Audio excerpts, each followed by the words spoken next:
This is Neural Newscast. Here is what matters this morning. From Neural Newscast, I'm Noah Feldman. And I'm Evelyn Hartwell. President Trump has suspended planned strikes against Iran, claiming a deal regarding the Strait of Hormuz and denuclearization is imminent. He told reporters Monday that he called off the attack after requests from regional partners, including Qatar, Saudi Arabia, and the United Arab Emirates. The pause in military action sent oil prices lower. Brent crude fell more than 4% to roughly $84. This follows weeks of tension after the effective closure of the Strait of Hormuz in March, which disrupted 20% of global oil shipments. Despite that optimism, Iran's foreign ministry says Tehran is not prepared to host any delegations this week. However, mediators from Oman and Qatar are reportedly drafting a new framework for ship transit through the southern part of the waterway. The Pentagon remains on high alert.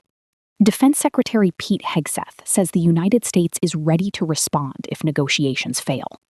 For now, the focus is on indirect talks in Tehran to reopen these critical trade routes for oil and liquefied natural gas. Turning to Washington state, wildfires have forced 60,000 people to evacuate near Spokane. Roughly 700 buildings have been destroyed. Governor Bob Ferguson has declared a statewide emergency and banned all outdoor fires to prevent new sparks. The state's National Guard compared the scene in Spokane to a war zone after 3 major blazes jumped the Spokane River. The National Weather Service expects rising temperatures later this week, which could complicate efforts to contain the 16 fires currently burning. In Ethiopia, search efforts have ended at a monastery after a landslide killed 14 people. The slide occurred during an overnight prayer service at the Tzadkane Debri Mitmach St. Mary Monastery, following heavy rain. The monastery includes a prayer chamber carved directly into the mountain, where worshippers were seeking spiritual healing. This is the latest in a series of weather disasters for Ethiopia, following major landslides in 2024 and floods earlier this spring. In Guatemala, the Fuego volcano is spewing lava and ash, prompting a nationwide orange alert. Pyroclastic flows of gas and rock are moving down the southeastern slopes toward tourist areas near Antigua. The disaster agency Conrad is urging locals to keep windows closed and telling hikers to stay away. Fuego remains one of the most active volcanoes in the Western Hemisphere, and the memory of a deadly 2018 eruption still weighs heavily on the region. In culture, Ariana Grande is withdrawing from a London musical and plans a hiatus from public life. Producers confirmed she will no longer star in the 2027 production of Sunday in the Park with George at the Barbican. Her representatives stated, Noah, that Grande needs a break from the public scrutiny following her recent album release.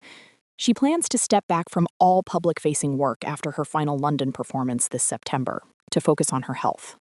We are also watching the financial markets, where Dow and Nasdaq futures showed gains this morning. Crude oil prices are stabilizing near $80 a barrel as traders monitor those diplomatic developments in the Middle East. We are tracking the indirect negotiations between Iran and Oman regarding the Strait of Hormuz. Any breakthrough on shipping routes will be a primary signal for energy markets and maritime security throughout the week. In Washington, lighter winds are expected today, but high heat returns by Friday. Firefighters from several other states are arriving now to reinforce the 900 personnel battling the Spokane Complex Fires. Finally, pop music fans are looking toward Chicago, where Ariana Grande is scheduled to perform tonight. This marks one of her last major appearances before her withdrawal from the public eye next month. That is the briefing for this Tuesday, August 4th. I'm Noah Feldman. And I'm Evelyn Hartwell. Neural Newscast is AI-assisted, human-reviewed. View our AI transparency policy at neuralnewscast.com.